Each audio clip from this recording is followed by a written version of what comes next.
Community Foundations, hosted by FtripleA, and we'll be kicking off shortly when we get a couple more people dialing in. So please bear with us whilst we put you back on mute.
And hi everyone, welcome to today's webinar focused on community foundations. Thanks very much for joining us.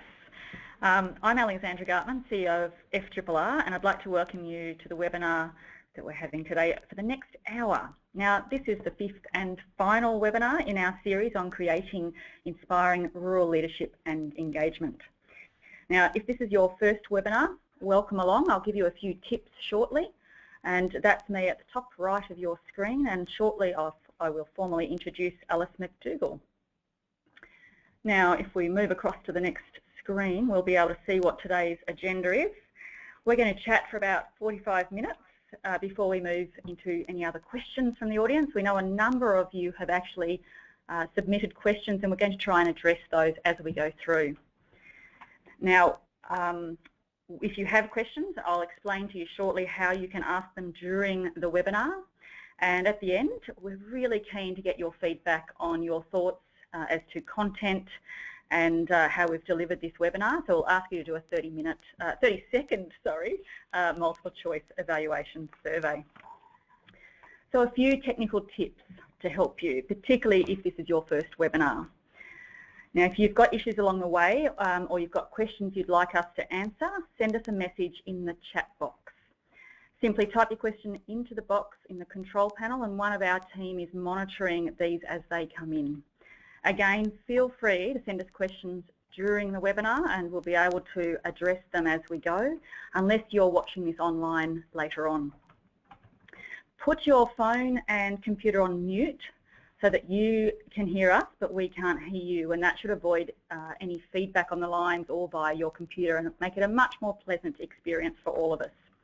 Now feel free to tweet or use Facebook and post while we're chatting, and if you can, use the hashtag Community Leadership. Now, at the risk of boring some of you who have joined our previous webinars, I'd like to take a couple of minutes to introduce FtripleA and provide a bit of background on the Circle program. So FtripleA was established in 2000 by the Sydney Myer Fund and the federal government, and our mission is to champion the economic and social strength of Australia's rural, regional and remote communities. And we do that through partnerships, which is embedded in our DNA, in partnerships with the private sector, philanthropy and government. And we've got a particular focus on communities that are less than 10,000 in population. So the smaller you are, the more we care for you. Now we operate nationally, but we're headquartered in Bendigo in regional Victoria. And we work in three ways. We provide grants to not-for-profit community organisations. We help non-DGR, not-for-profit organisations to fundraise, and we help to build local capacity. Now, since 2000, we're proud to say that we've distributed more than $51 million to communities across Australia and provided substantial capacity building support. Now, the Circle program was launched in October 2014 in partnership with the Deputy Prime Minister, Warren Truss. And the aim of the Circle program is to increase leadership and build capacity in rural, regional and remote communities. It's about one of 20 programs we run, and this particular one is funded by the federal government through the Department of Infrastructure and Regional Development. Now there's 4 elements to the Circle program. Webinars, and this is the final in a series of 5. We have video case studies and animated clips, and hopefully you've seen some of the case studies of Newstead, you've seen Anne Beichle's efforts in fundraising for Queensland. You've looked and heard about Cummins in South Australia, and most recently the video case study is about the Red Earth Community Foundation. The third element of the Circle program is a review of leadership programs, and we spoke about this in the last webinar, and so jump online and have a look at that webinar to catch up. And the fourth element of the Circle program is grants for community foundations and leadership programs, which we were delighted to announce yesterday. Now that you know a little bit about the Circle program, let's get started on the webinar. And so welcome, Alice. Alice is actually Special Counsel at Herbert Smith Freehills, and we're actually sitting in Alice's office today. And Alice provides exceptional advice on tax, structuring and governance for charities and foundations. So Alice, tell us a little bit about yourself. Thank you, Alex. Well, many of you probably will know that I've been involved with community foundations for over 10 years and been working with FtripleA since they first began, and particularly when they first began in supporting and encouraging the spread of community foundations. And the part that I've looked at most closely is the structure and the tax and a bit in the governance side. So that's my involvement with community foundations. And are you willing to share something that we don't know about you? Something outside of work? Well, one of the things that I suppose not many people know is that where I, with my husband, own a winery down on the Great Ocean Road, just past Geelong. So that keeps me busy when I'm not working on tax. So you're a wine connoisseur? Well, you know, I like to know a bit about wine. Great. Okay, well, thanks for joining us, and we're really looking forward to your insights today, which is really all focused on exploring community foundations. Now, we'll do our best to give you an overview of what they are, why you might want to create one, and then how you go about in the first steps of establishment. So, what is a community foundation? For those who have joined us who are not involved in a community foundation, this is some of the basic principles. The Australian Community Philanthropy defines community foundations as place-based, independent, community-owned philanthropic vehicles. They work with a range of donors to build endowment funds as long-term community assets. They make grants to local community organisations and support initiatives, and they bring people together to build social capital and strengthen their communities. Creating a voice for local communities, often in the face of centralised decision-making, has been a motivation behind the development of community foundations throughout their history. And their genesis just over 100 years ago was at a time in the US when national centralisation was perceived to be increasing to the detriment of local community autonomy. Now, significant community foundation development in the UK occurred through a deliberate reduction in the powers of local government, which was not seen to be effectively channeling funds from the national level to meet the local community needs. And in Australia, the main spurt in the establishment of rural and regional community foundations occurred in the early 1990s and 2000s as a byproduct of political will and resources generated to address a perceived rural and regional crisis. Now, interestingly, the model was seen primarily as an opportunity to invigorate community identity and renewal, and it was not necessarily just about philanthropy. Community foundations play many roles, and I'll talk a little bit more about them in a minute. But just to give you an idea of the scale globally, there are over 190 community foundations in Canada, and they cover nearly 90% of the country, which is only a little bit more densely populated than Australia, so it's a pretty amazing achievement. There are 48 in the UK and others all around the world, including India, Romania, Brazil, and increasingly in Asia. So they are a specific legal entity designed to actively support and connect the community, and there are lots of good reasons for creating a community foundation. They are often a way to support a future generation, basically being a galvanising body, and in many cases they start as the result of local leaders' desire to create a new future, driven and supported by a locally owned organisation that targets a particular community need. Community foundations enable local communities to help themselves. So they get involved in making local decisions, finding solutions, making grants to local issues and charitable projects. They support disadvantaged members of the community through scholarships, as one example. They build long-term and short-term philanthropy within and for the community, very much about grassroots community foundations. And they're about partnerships, creating partnerships between community organisations, local business, government and individuals. And they can play so many different roles. They're often the voice of the community, they keep a finger on the pulse, they're the first responder. For example, the Red Earth Community Foundation in Queensland, which actually got traction post 2 flood events in 2013, and they're now focused on building local leadership. But they really are a connector and a champion of local organisations and capacity. So community foundations in Australia serve all different kinds of purposes and address their local needs. Now, where are they?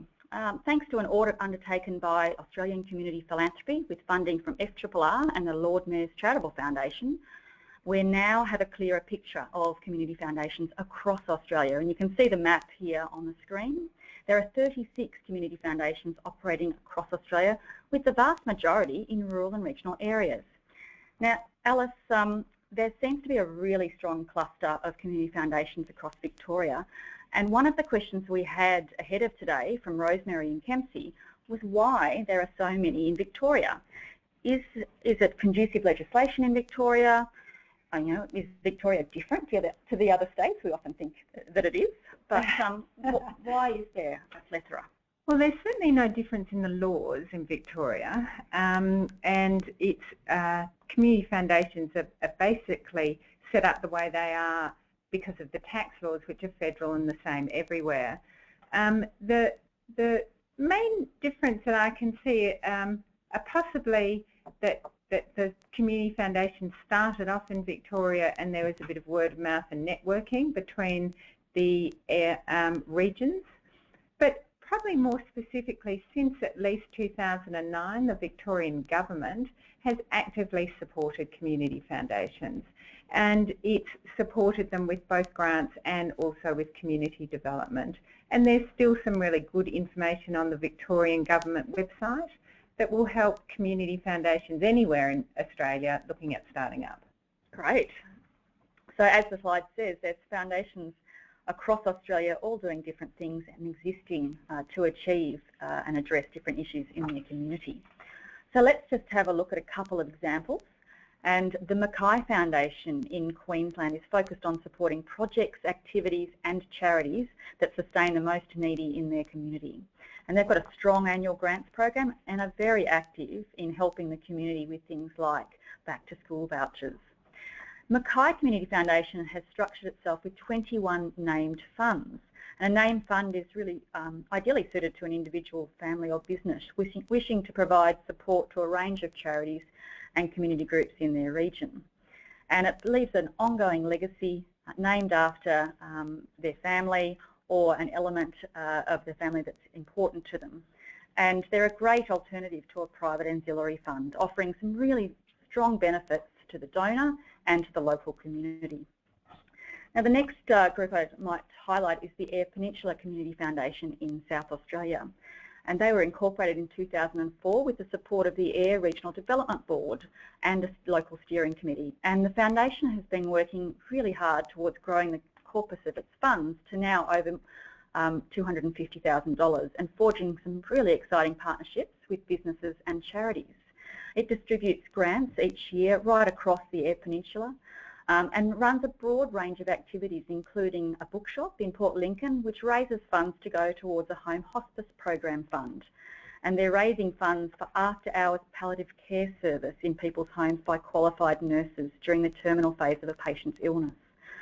And they've also established a partnership with BP, managing their community investment program, and are actively involved in lots of other programs like the Back to School program. So you can clearly see that they fill different needs. But how do you know if this is actually right for your community? So you can see that community foundations play a great role and have much to offer. But before you race out and start one, you probably need to do a little bit of thinking and some due diligence to make sure that this is the right thing for you, because they do require a bit of work. It's all about community. So see what already exists. Do some research, check that no one is doing and addressing the issue that you see as a primary need. Consider whether you want to create your own community foundation or collaborate and participate in an established one. Don't start up as a new competitor unless you have to, because we know that in our rural, regional and remote communities, we're all pressed for time and volunteer capacity is crucial. So check out the environment around you. Do a community audit, and we've talked about community audits in some of our previous webinars. That's a great way to understand local needs and skills.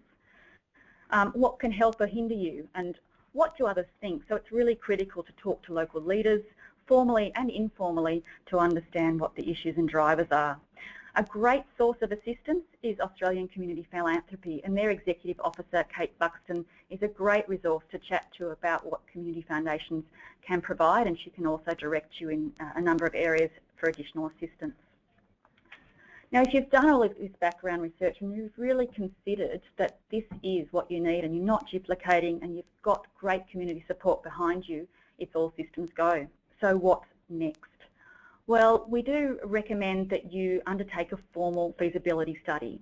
Now, Luke from Newham in Victoria and Diane from Melbourne both asked about the initial steps in setting up a community foundation, and it really does all start with a feasibility study.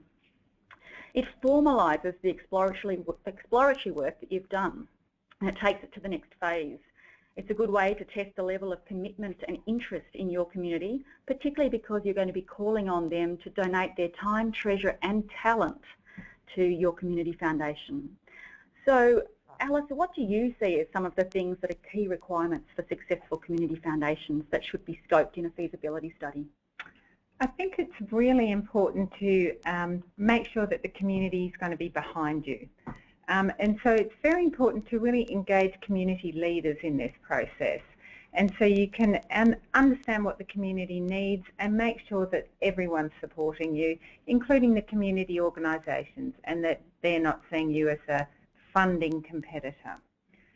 I think one of the other things that's really important is that raising money is difficult. How are you going to raise the funds?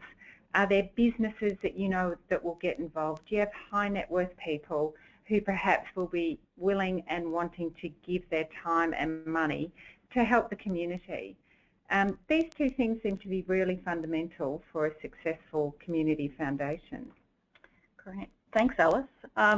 We know that there was a study of community foundation economics undertaken by the University of Oregon, and they applied some detailed census data over community foundation financial outcome data to identify the factors that were likely to lead to the establishment of a successful community foundation. And some of the key indicators of success were a stable population, higher geographic density, and a highly educated population as some of the key baseline figures for successful operations. But we also know that the economics do not measure community spirit or community leadership. And so whilst population numbers and geographic density and education levels are important, don't use them alone as the likely financial health indicator for a successful community foundation, because those things alone don't raise an endowment and they don't create community leadership. Now, if the feasibility study confirms and gives you indications that you should start a foundation and it can get off the ground, we're going to talk through what you might do and what the different structure options are. Now, Alice, there's a number of terms that we're going to be using today, so this is just a snapshot of some of those summaries. Can you just highlight the key ones that are important for today's conversation? Yes, unfortunately, when you start talking about tax, you often come across a whole lot of words that aren't used in everyday life. And, you know, everything is in shortened form. So, you know, look, here, there's going to be these words that we use, and I'll just mention a couple of them here. The DGR is something we talk about a lot. It means deductible gift recipient, and they're the types of entities that can receive tax-deductible donations. The other main thing that we'll talk about is public ancillary fund, which is often abbreviated in the actual written documents as a PUF, a PUF. They're probably the two main terms that you need to be across for the rest of this webinar. Fantastic. Okay, so you've got your legal jargon hat on and we're about to jump into it. So Alice, if a group is going to set up a community foundation, what sort of structure do we need to be exploring? Yes, so when we talk about community foundations, and this entire introduction with Alex and everything you see written talks about a community foundation, as though it's a singular entity. When you actually look at the structure, it generally consists of two entities: a company limited by guarantee, which is charitable and is active in the community carrying out charitable purposes, as well as making grants for charitable organisations within your community. But the other entity sitting underneath that is a trust, and the company will be trustee of that trust, and it's that trust which is the public ancillary fund, which is your tax deductible or DGR entity.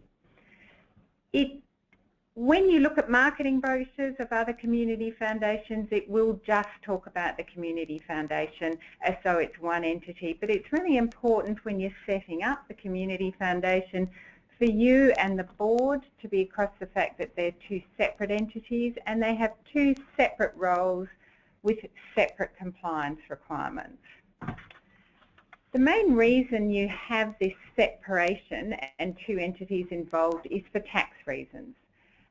Joy, you say, I can hear you all jumping up and down. Tax, let's talk about tax. But what I want to do, because it is so important in understanding both the structure and the compliance around a community foundation, is just give you a brief overview of the tax concessions that are relevant in the community charitable sector. I know that there have been a few questions around this, what is DGR? Judith in Mitchell in Queensland has also asked about this. And as I've said, it means deductible gift recipient, which means that you can accept tax deductible donations. Obviously, as a community foundation, you want to raise funds so you can give it back into the community. Most people will want a tax deduction. In order to understand, though, the tax concessions, you need to look at this DGR status as completely separate from the charitable status. You can have DGRs that aren't charities, and there are lots of charities that aren't DGRs. So think of them as separate. And that's why I've got that orange dotted line in this slide in the middle. Above the line are your charities. To be a charity now, you need to be registered with the ACNC, and then the ATO will give you the tax concessions relating to charitable status.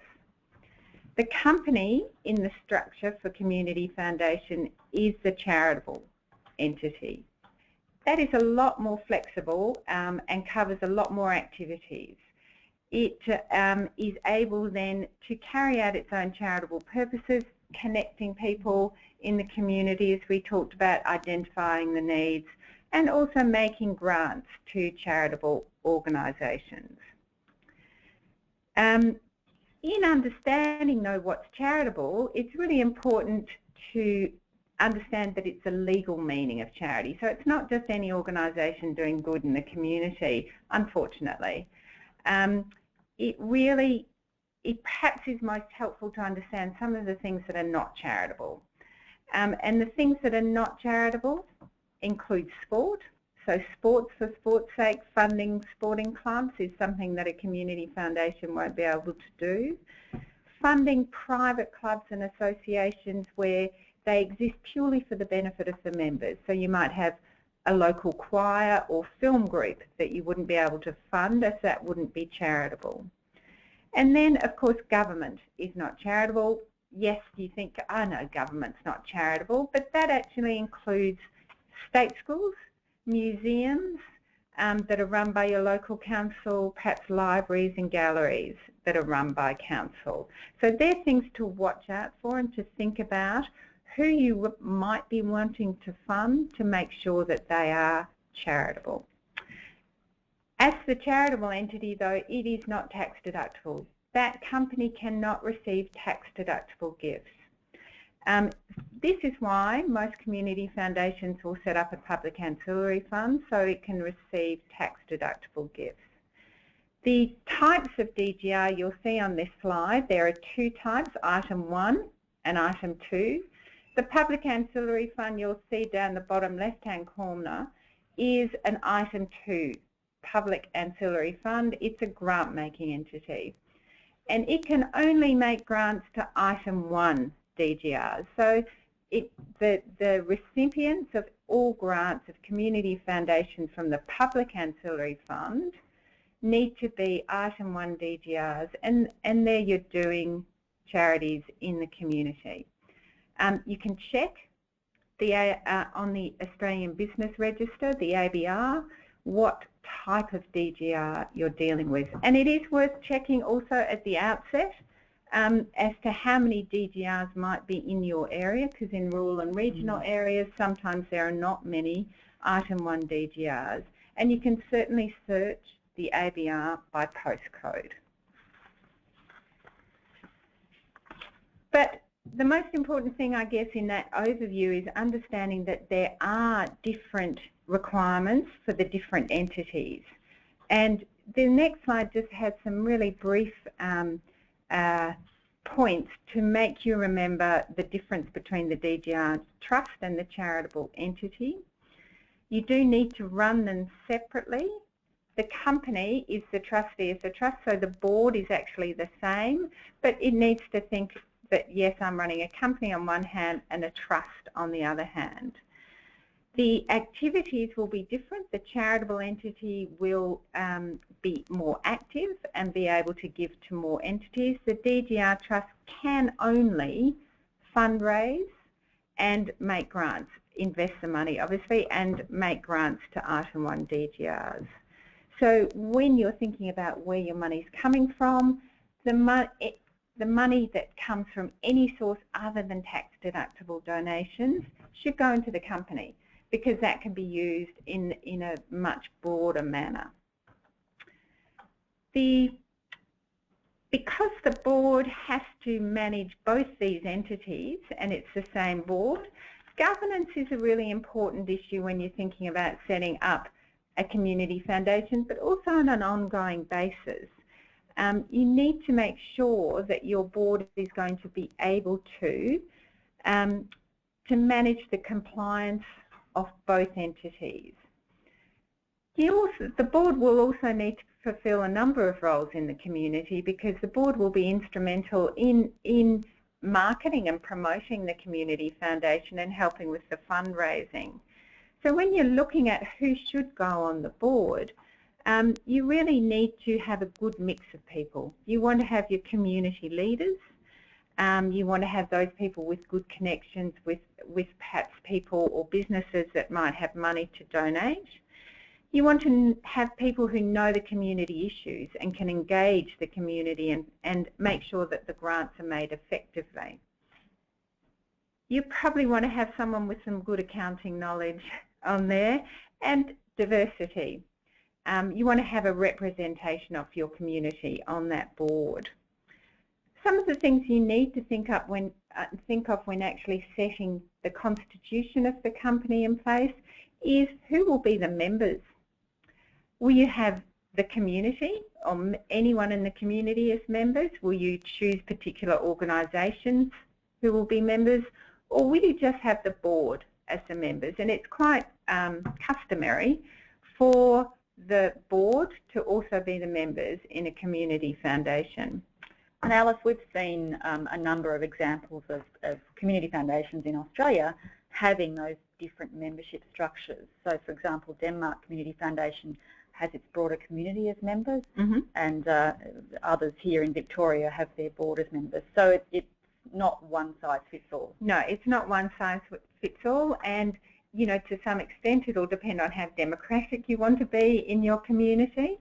But I think it's really important, even if you just have the board as the members, to then make sure you're being accountable to the community. And you need to think, how will we be accountable to our community if we only have the board as the members? And also, how will we make sure we retain that diversity on the board, and it's not just, oh, you know, a tap on the shoulder, you're my mate, will you go on the board because we need an extra person. These things ideally should be addressed in policy documents or in the actual terms of the Constitution. One thing I do want to note in the conversation about governance is that if you are going to have the Public Ancillary Fund, it requires that the requirements are that a majority of the people on the board meet the ATO's description of responsible persons.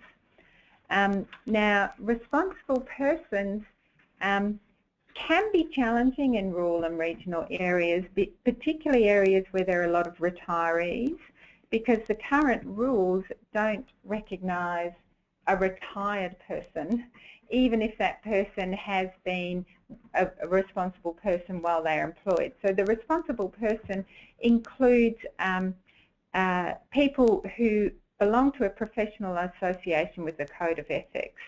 And traditionally, you know, that's been thought of as lawyers and accountants. But it is, in fact, a lot broader than that. A lot of professions do have professional bodies with a code of ethics. And it's a matter of checking that.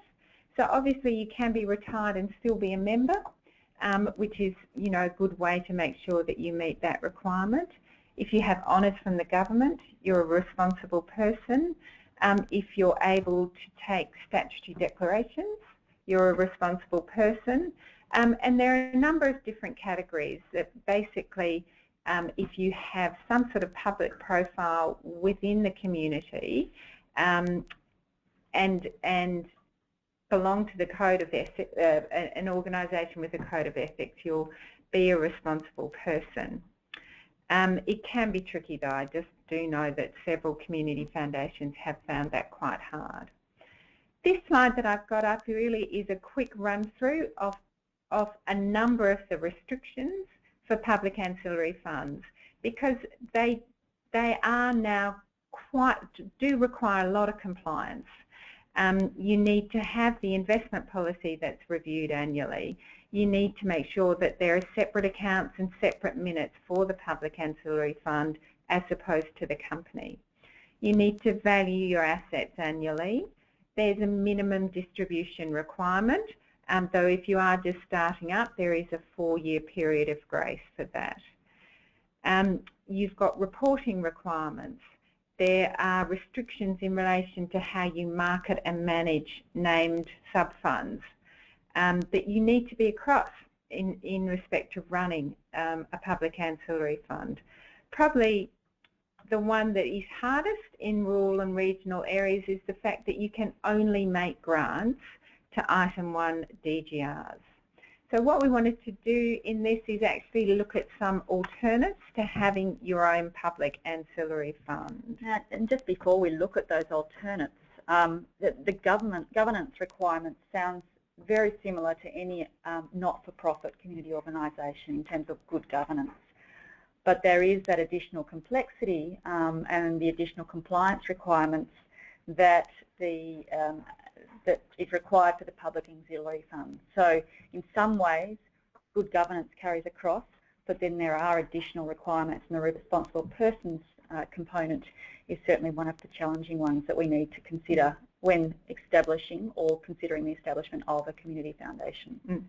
Yep, that's right. I think that there's always going to be good governance involved when you're dealing with public money, and that the company certainly will have those requirements. I think the complexity comes from managing two separate entities that have two different types of compliance issues. And so these alternatives, are they perhaps easier? I think they can be, and I think that certainly there are 19 community foundations based on that audit that Australian Community Philanthropy have recently done, who have chosen to have a sub-fund with another community foundation or with a public trustee company instead of having their own public ancillary fund. And what that means is basically they're passing the administration and the compliance burden of the public ancillary fund onto another organisation that's already running a public ancillary fund. And so really all they need to do is think about raising the money and then making recommendations in relation to the grant making.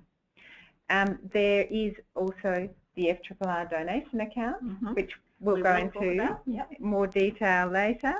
And then some organisations have a public ancillary fund but do still utilise the FtripleA donation account because they don't have enough Item 1 DGRs in their community, and FtripleA is an Item 1 DGR.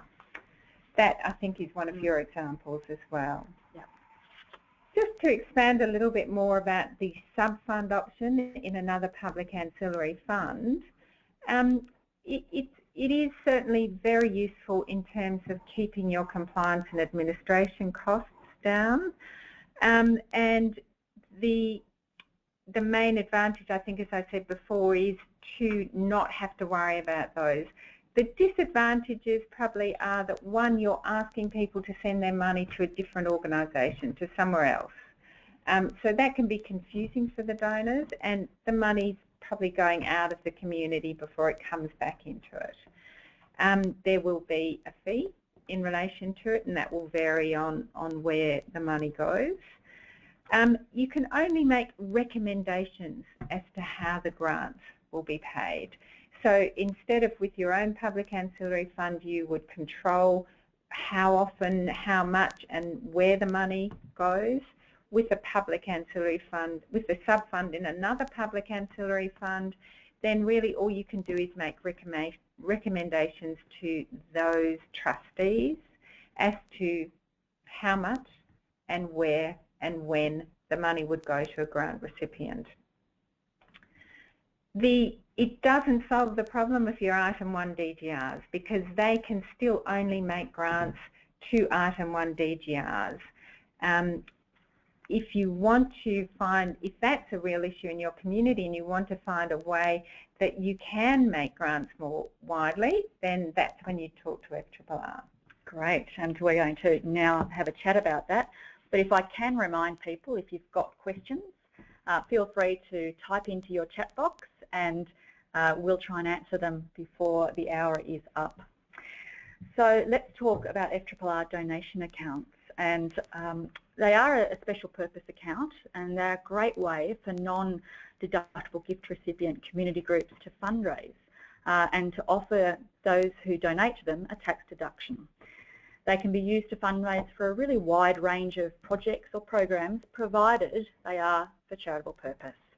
Anyone can donate to a donation account, and that includes individuals. It includes private ancillary funds and community foundations themselves, and they can all receive a tax-deductible receipt. Now, establishing a donation account allows you to test just how easy or hard it might be to raise funds in your community without having to go through all of the legals, as Alice has just explained, for the establishment of a community foundation. So ultimately, it all comes back to what you're trying to achieve. And we might just give you a couple of examples of how donation accounts are used to give you some flavour as to how others have used these particular structures. And just before you go into the examples, Alex, I think maybe there will be some people who will be going, but how come FtripleA can do that and we can't do that when we set up our community foundation? If I've just spent that time saying you can't get tax-deductible donations and give through your company and give them broadly to charitable purposes, but yet that is exactly what FtripleA can do. And FtripleA has its own specific listing in the Tax Act. It's named individually. And so it's got a very special tax status that is unfortunately not available more widely, and particularly not to community foundations. And that would be something we would love to work on and change.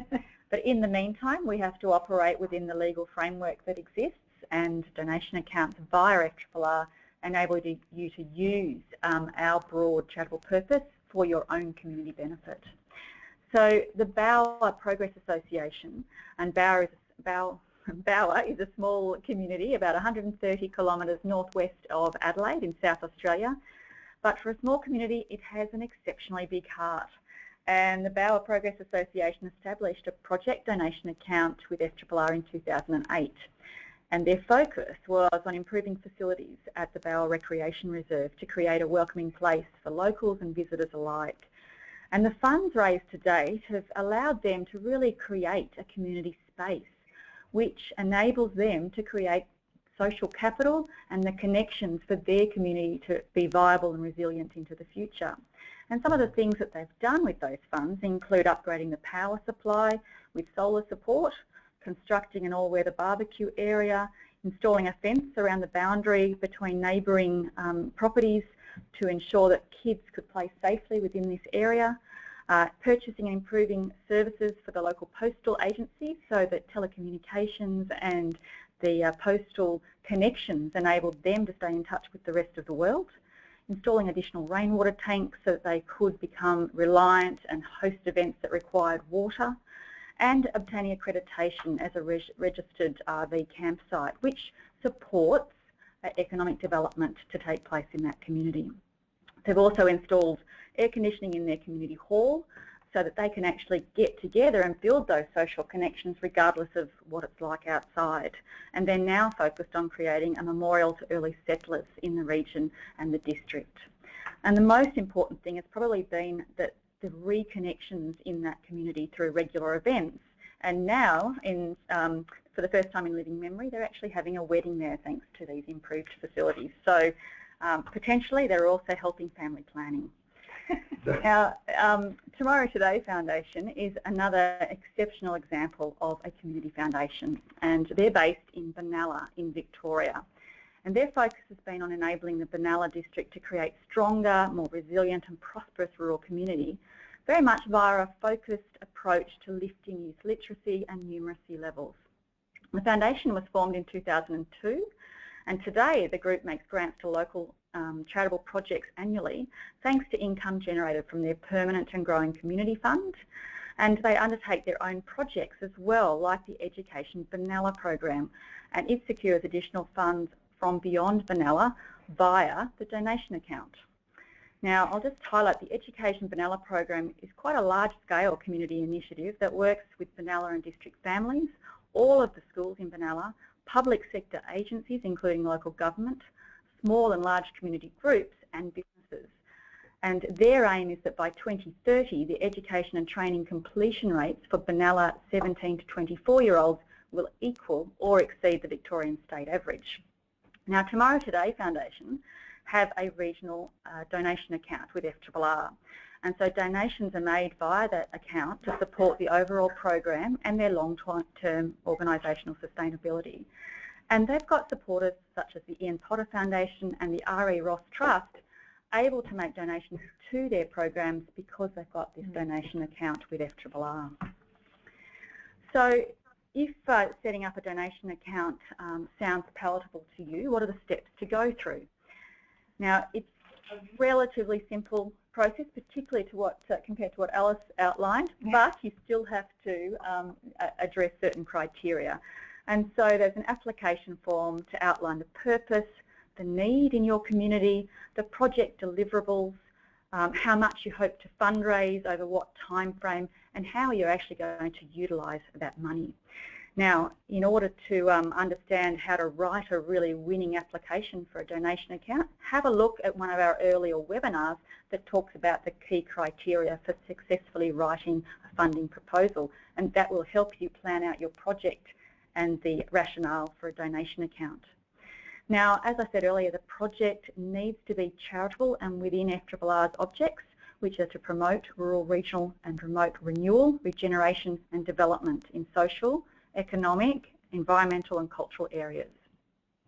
The FtripleA board considers all of the donation account applications, and if it's approved, the account is opened, and then we set up a memorandum of understanding exchanged between FtripleA and the head of the community organisation that's proposing the donation account. And we outline the terms and conditions and how we'll interact. The community organisation then works with FtripleA to develop its publicity material and donation forms, and all tax-deductible money is generally paid to FtripleA directly. And as Alice highlighted earlier, that can sometimes be a barrier because people see money leaving their region before it comes back. We then issue tax-deductible receipts to all of those donors. And monies raised towards the approved project are essentially held with FtripleA until the funds are required for the local project and on a request are released.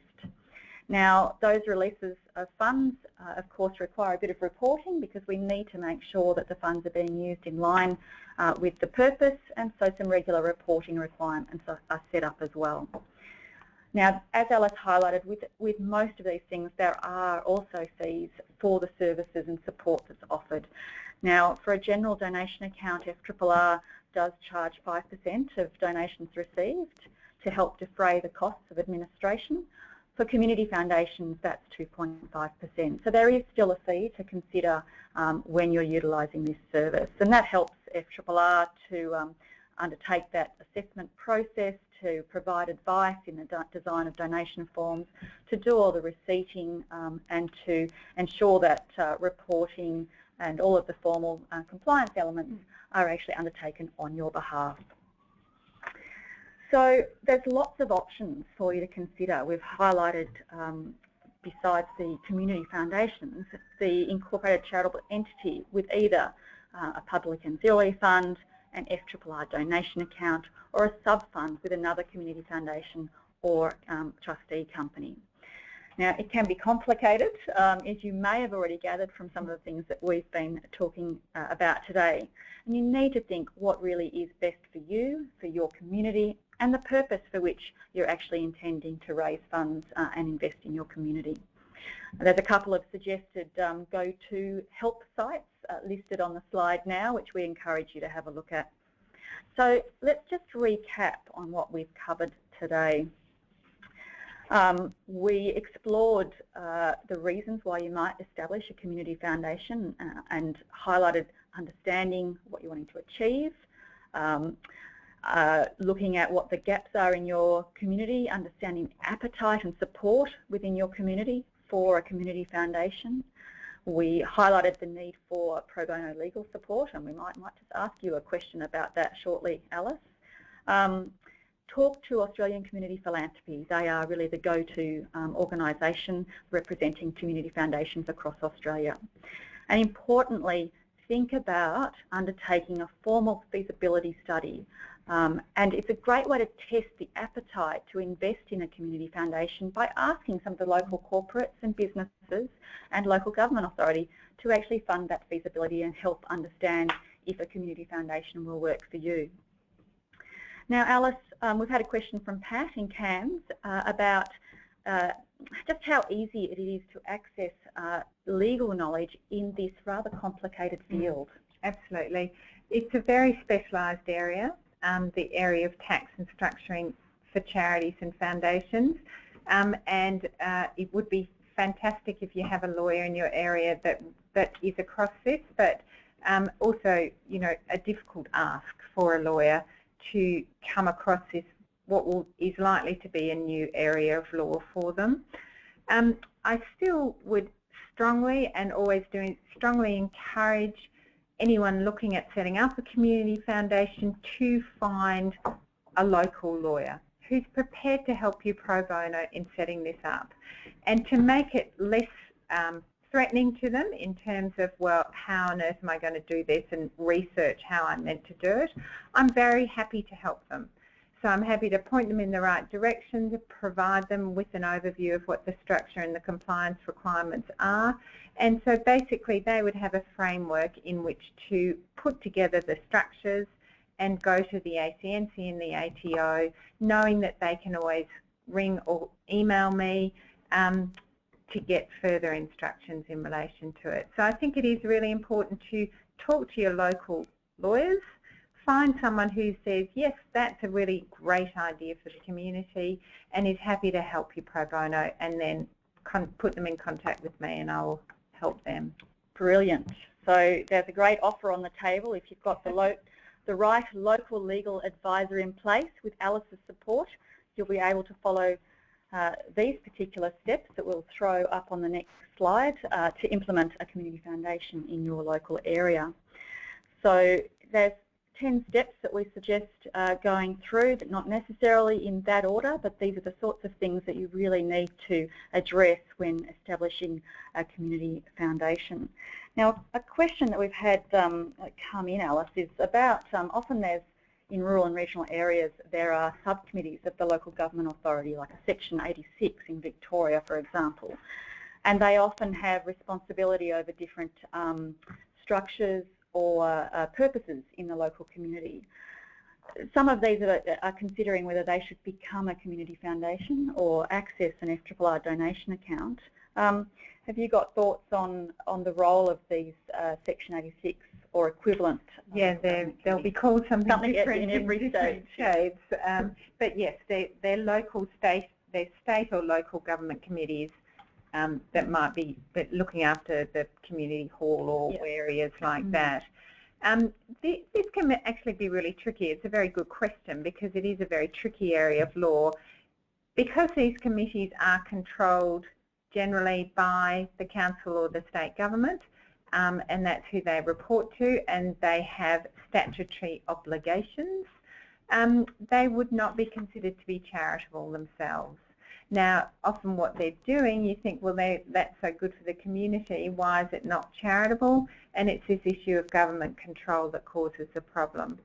So it may be that the same people might decide to set up a separate entity that is the community foundation, that would assist in some of the charitable activities that relate to the Section 86 committee, and perhaps other needs in the community.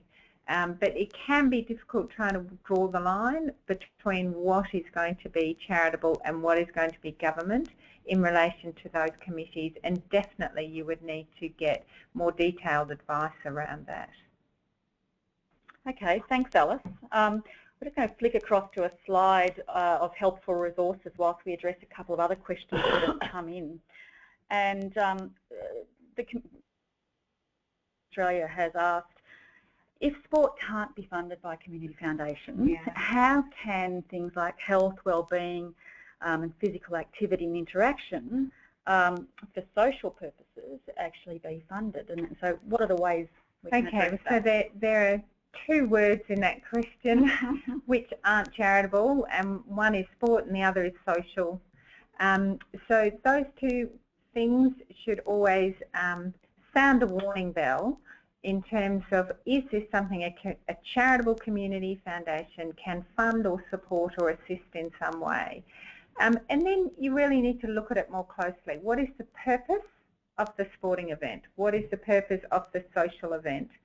And if it's not actually sport for sport's sake or social just for it's nice to catch up, but it addresses an underlying need in the community, then it may well be charitable.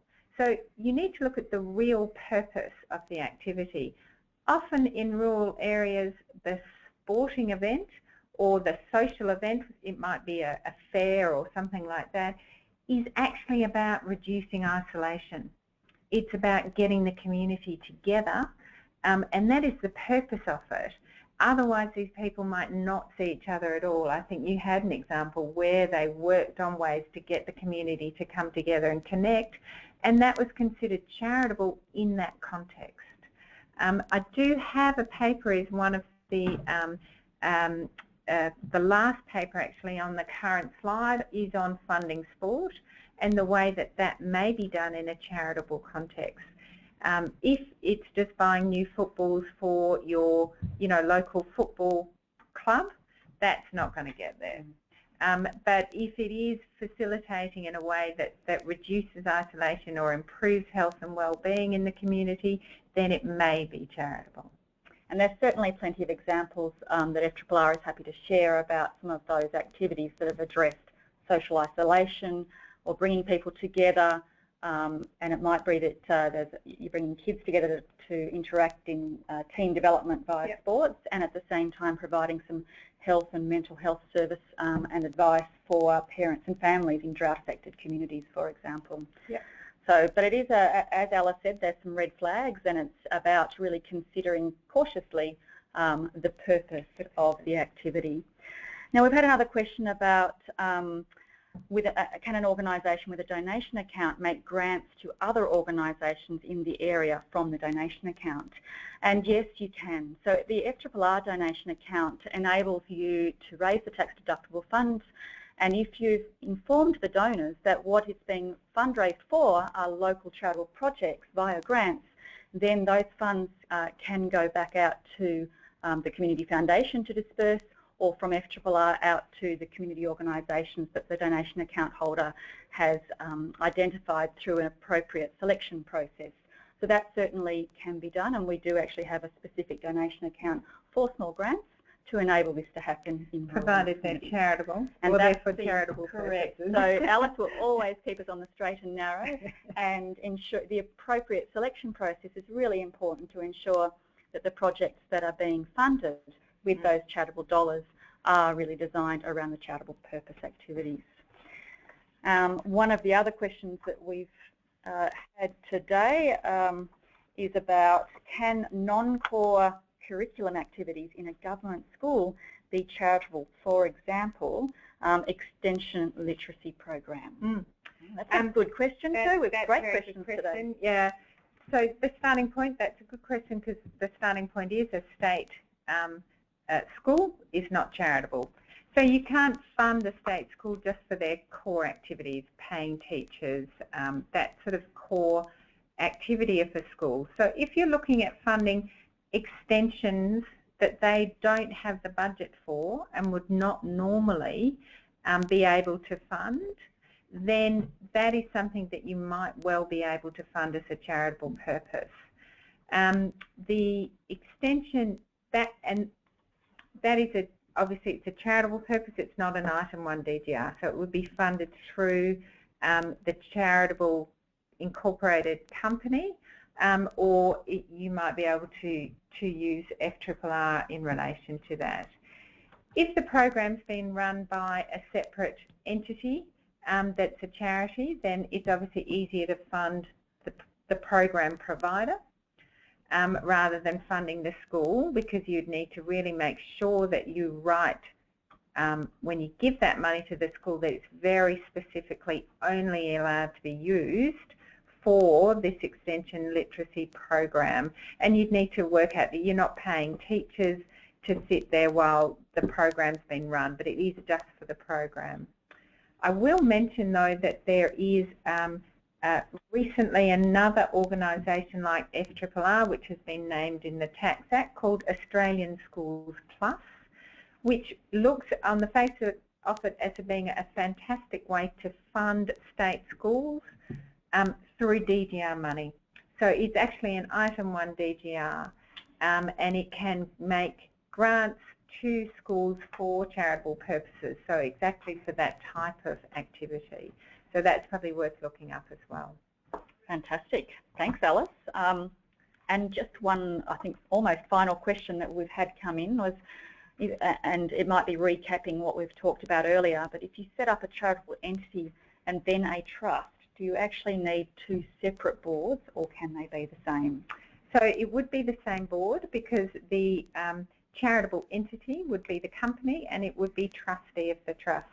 So the board of the company would act as the directors for the company acting in its own right, as well as the directors for the company acting as trustee of the trust. So it's the same board but 2 hats. And so I would expect people to delineate their meetings as far as possible, even if it's done subsequently, as in, oh, that was talking about the trust, we'll put that in a separate document. But so you don't need 2 separate boards, but you do need the boards to be aware that they've got 2 entities they're talking about. Great. And one thing, for those who are involved in community organisations in rural, regional and remote Australia, I do encourage you to try and register your organisation with the ACNC as a charitable purpose entity, because it really does help those who are trying to fund you know that you've actually been through a particular process and been considered as charitable purpose. So that's something to encourage throughout your community and throughout your networks. And we find that there are fewer organisations in rural Australia that actually utilise the ACNC as a way of being registered. And their website has got terrific information on it too. Yeah, and there's a connection to the ACNC on that helpful resources page up in front of you. And I think this might be our final question, I'm hoping, because we're running out of time now. But another question around schools. Could a PNC, or a Parents and Citizens, or Parents and Friends Association, apply for funding to do leadership training for young people? Is that a charitable purpose activity that can be funded? So leadership training for young people would probably be under the category of promotion of education, which is a charitable purpose. And so if this organisation, even if the PNC is itself not charitable, but it's conducting something beyond what it normally does, that is a charitable purpose, then you can receive funding in respect of that. That's great to hear, and I know that FtripleA does a lot of support and funding of PNCs as an organisation that's adding the value to some of the activities in education. So thank you very much. So, well, I think that's about a wrap on our final webinar for the Circle program. We really appreciate Alice McDougall joining us and sharing her wisdom and insights. And there's the offer on the table to connect with Alice. Please have a look at those resources that we had up on the last slide, and Alice has got a number of great papers that help to explain charitable purpose in the rural, regional and remote context, and more broadly in the not-for-profit sector. So hopefully our webinar on community foundations and alternative structures, including donation accounts, has been useful in you exploring whether or not a community foundation is best for what you're trying to achieve in your community and leave a legacy for your community without adding additional burden to what can sometimes be a pretty challenging and demanding role as a volunteer in a rural community. So thanks very much for joining us. Whether you've been able to attend one or all of the Circle webinars, these are loaded up onto our website and you can access them, or you can share them across your networks to watch at any point in time, day or night, online at a later date. We'd love you to actually fill out the survey as you exit, so it should only take you 30 seconds to give us some feedback and to ensure that what we're delivering is meeting your needs. And if there are additional needs that you've got, don't hesitate to get in touch and we'll helpfully point you in the direction or provide the resources to help you in your knowledge quest around community foundations and rural community philanthropy. So signing off from the Circle program, we really appreciate your time and what you do in your communities. Good luck, and we look forward to helping you somewhere down the track across rural, regional and remote Australia.